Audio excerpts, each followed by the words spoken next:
Hey, Omnibus Collectors, it's Riley. I'm from the Population Go comic department, and I'm back with another Omnibus of the Week. This week I've got something I've actually been excited to talk about. I've been waiting for this to come in the mail for about a week. This came out on July 2nd. It's now July 14th. So it took me a little while to get it in, but it is beautiful. It is the Infinity Gauntlet Omnibus. See the little glare of my computer on the shininess of the cover. So the Infinity Gauntlet Omnibus, it's over 1,200 pages of material in here. It was $125 cover price. First week it was available. Unfortunately, it's not the first week anymore. I got it for half off, so $62.50 on in-stock trades. You can still get it for about 45% off right now.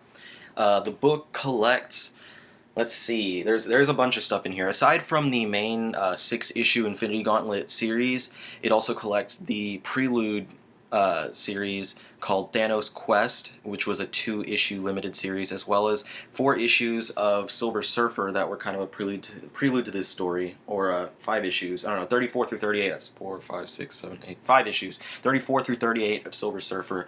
In addition, it collects a bunch of tie-ins that were happening during the event, from Silver Surfer issues 40 and 44 through 60, Cloak and Dagger number 18, Spider-Man number 17, Incredible Hulk 383 to 385, Quasar 26 and 27, Sleepwalker number 7, and Doctor Strange Sorcerer Supreme 34 through 36, and some material from 31 to 33. So this book, the 1,200 page omnibus, collects material that you could previously find in Silver Surfer Rebirth of Thanos. That's where the initial issues of Silver Surfer were, as well as the Danos Quest miniseries, as well as the 6-issue Infinity Gauntlet, which was collected in the Infinity Gauntlet paperback and hardcover collection. The issues of Infinity Gauntlet are each double-sized issues, so they're each like 40 to 50 pages long. That's why this book is so thick. It's over 1,200 pages long, even though it seems like it doesn't collect as many issues as some of the books that are also about that length. So first of all, it's a $125 book. A lot of people get put off by the price of some of these books. I would say that it is worth $125 just by the page count, because it does have over 1,200 pages. Some of the books that are $125 that are like 1,000 or even 800 something pages, like the X-Men by Claremont and Lee Omnibuy, those the price kind of makes me upset. But this one's definitely one that I think is worth that cover price. It's nice, it's thick, it's a good volume, it's got the nice classic cover on there. On the back you have, just like most Omnibuy, that cover roll that shows everything that's in here, all those issues of Infinity Gauntlet, Silver Surfer, and all the other tie-ins that are in there. Plenty of stuff from plenty of different writers, as you can see by the back leaf on the inside that says the creators.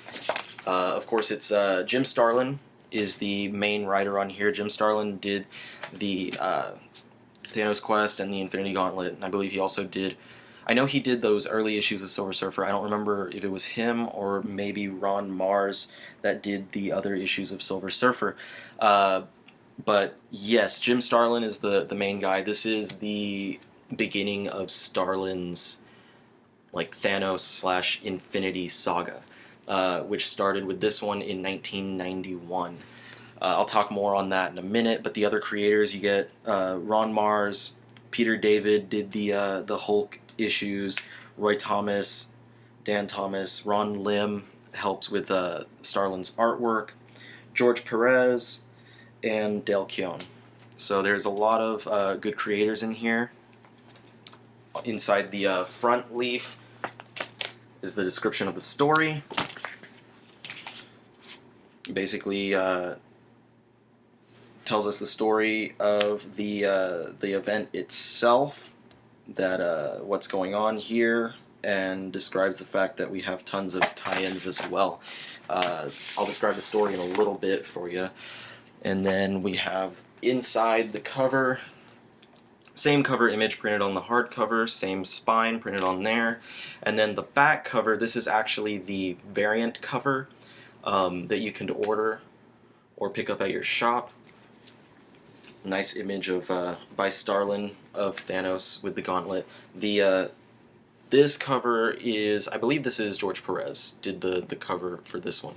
So if you want that Starlin and Lim artwork, then you can get the variant cover. Anyway, so as I had said earlier, this is the beginning of the Jim Starlin's Thanos and Infinity event saga. This book was published in 1991, and then was followed by several more events. You had Infinity Gauntlet, and then there was Infinity War, and then Infinity Abyss, and then it's Gauntlet, War, Crusade, and then it's the Infinity Abyss, and then there was the Marvel Universe The End, or Thanos The End, depending on what edition you have. It has different names, and then that went into a Thanos ongoing series where Jim Starlin wrote the first 6 issues, I believe it was, and then Keith Giffen picked up for the last half of that Thanos series, and he had that series roll into the Annihilation. So that Thanos series kind of acted as the cap of the Starlin Infinity series, and then the beginning of the modern cosmic era that started with Keith Giffen's Annihilation, which I've got the omnibus right over here, was released a few months ago, and then it went into Annihilation Conquest, and that was where Dan Abnett and Andy Lanning jumped on. They did Conquest, and then they had the ongoing Guardians of the Galaxy and Nova series, and then that went into, what was it? The War of Kings, Realm of Kings, Thanos Imperative, and then there's 2 Annihilators miniseries. So that's all the cosmic stuff, and now we have Jim Starlin returning with a what I believe is supposed to be a new trilogy of original Infinity-related graphic novels. The first one is the Infinity...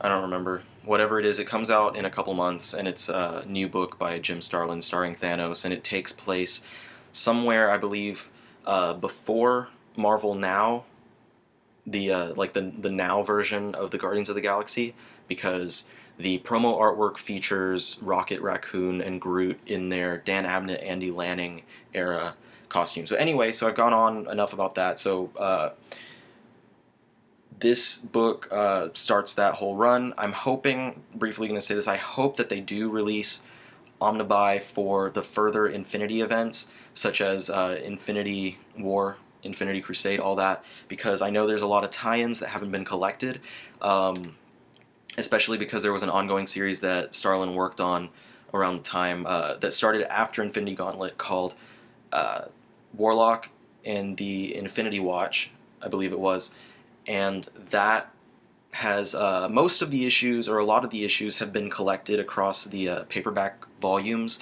for the various Infinity event books, and they had an Infinity Gauntlet Aftermath volume that collected the first 7 issues of that series. So I'm hoping that they do more Omnibuy, because I want to see that series collected in its entirety, because it's obviously something important due to the fact that it's written by Starlin, and I feel like anything that Starlin wrote is kind of important to his cosmic saga.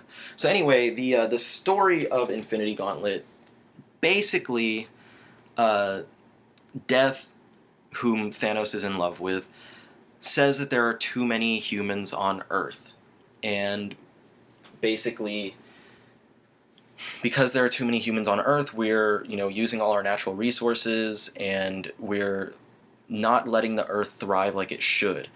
And she says that we need to have less humans on the Earth for the Earth to thrive and be successful as it's supposed to be. And then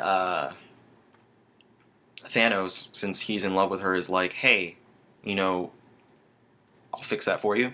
Let me get these Infinity Gems and the Infinity Gauntlet, and I will basically just make half of the population of the Earth disappear. So that's exactly what he does, trying to make Death happy. And so mysteriously, while the Avengers and the Fantastic Four and the X-Men are all sitting around minding their own business, half of everyone disappears. So half of the superheroes and half of the normal people on the Earth are just gone. and the book has them kind of, figuring out what happened, and then it escalates into this big cosmic war with the Avengers and some X-Men and the Fantastic Four fighting against Thanos, who is pretty much this, immortal god because he has the Infinity Gauntlet, which is one of the most powerful items and weapons in the Marvel Universe, and they have to somehow stop him, take the gauntlet from him, and then bring back that half of the Earth's population that Thanos made disappear. So that's the story in a nutshell, and you get that through the 6-issue miniseries, and there's tons of tie-ins. Now, at the time of me filming this and talking about this book, I haven't read the majority of the tie-ins. I've read the prelude stuff from Silver Surfer, and I've read Danos Quest. I've read the main book, and I love the main book. It's one of my favorite Marvel events of all time. And it really still stands the test of time today. If you read it now, it's still a great book. But I haven't read a lot of those tie-ins from Silver Surfer, from Doctor Strange, from Incredible Hulk and all that. So I don't know how those issues hold up. I don't know if those are really, good material that's worth reading, but I will be reading it in the near future. And I'm excited to have that all there because that allows you to get that whole story. You get to see what was going on with all the other characters. So I can't comment on the story of that stuff. I can't tell you what Doctor Strange was up to during issues 31 through 36 of his book. But the main series itself it's a fantastic series. If you haven't read Infinity Gauntlet yet and you are a Marvel fan, you definitely want to read it. Now, obviously, Marvel put this book out now kind of to ride on the hype of Guardians of the Galaxy and the upcoming Avengers film, basically all the stuff from their Marvel Cinematic Universe. And this is a popular trend that always happens whenever a new movie or a new show is coming out. Marvel or also DC will put out these collections to ride off of that hype. Because you get people who are excited about a new X-Men movie, and they go to the bookstore and they see a new hardcover book titled Days of Future Past, and they're going to want to pick that up and see what it's about if they're interested in the movie. So we have Thanos, of course, appeared at the end credits of the Avengers, and we know that he's going to be a big villain in the future of the franchise. I think it's been confirmed that he's the villain for Avengers 3, and he's supposed to be appearing in Guardians of the Galaxy. So you're going to have people who already kind of know and already are like, oh, I want to know about Thanos, this book came out, this looks good. And then you're going to have people who, after seeing Guardians of the Galaxy, are going to go out there and say, Thanos was mentioned in here, maybe the Infinity Gauntlet was mentioned in there, and then there's this book that has this Infinity Gauntlet event. I want to read this and see what's up so that I can be ready for the movie. And so Marvel likes to run off of that stuff, and that's why we saw the release of this volume. That's why we had Annihilation back there, came out a few months ago. And that's why we have Guardians of the Galaxy by Abnett and Lanning is being reprinted across these complete collections because they want to be able to service these fans by letting them easily read these books that the movies and shows are based off of. So that's why we have this book out here. And I'm not, obviously I'm not complaining. I'm always excited to see these things published, and it's awesome to see this book published. And it's even more awesome because it is a beautiful book. I really love the make of this book. I already went through what, it all looks like. Just quickly look at the binding. That's, that great Marvel binding. It has that separation right there between the outer spine and the ribbon that the pages are on. And then, of course, we've got all the beautiful artwork inside, which just is even more impressive because of the increased page size. Especially when you get Jim Starlin's work, it looks amazing. Cosmic comic book work, like Cosmic Marvel, Cosmic DC, is some of the stuff that looks the best on these oversized pages, and I'm so excited to be able to have this all. You get that cosmic work that just, it looks so great on these oversized pages. So as someone who has owned this series before, I would recommend trading up to the hardcover. If you love Infinity Gauntlet, get the hardcover. It's a beautiful volume. Get the entire thing in one place with a bunch of issues that have not been printed elsewhere until now. So it's very much worth it. And I always recommend the hardcovers because they're more archival. This is going to last a lot better on the shelf than the paperbacks. It looks nicer on the shelf, in my opinion. It is a little bit pricey. As I said, cover price is $125. You can easily get it for $70 or less, various places online. Amazon has it for $96. I think that's kind of overcharging it. But it's a beautiful volume. This is something that every Marvel fan needs to read, and if you're excited about Guardians of the Galaxy, if you're excited about Thanos' appearance in Avengers movies going forward, this is the book that you need to read, that you need to start with. So I can wholeheartedly recommend this book. It has great binding, the story is amazing, it's a beautiful looking volume, and if you're at all interested, I definitely recommend going to check it out. Anyway, so that kind of wraps up my whole review, overview, whatever you want to call it, of this volume. So thanks for watching this video. I'll be back next week with another video. I don't think that I have another new book, so it's not going to be something that I'm like, hey guys, this came out last week and I want to talk about it. It'll be about an older volume. I haven't chosen which book to talk about yet. I've gotten a lot of suggestions in the comments of my last videos, so if anyone has any more suggestions that I should take into mind, I will take those, and we'll see what I do next week. So anyway, again, thanks for watching. If you liked the video, go ahead and like it, subscribe to my channel, keep reading Population Go, and leave some comments below. And again, thanks for watching. I'll see you next week, if not sooner.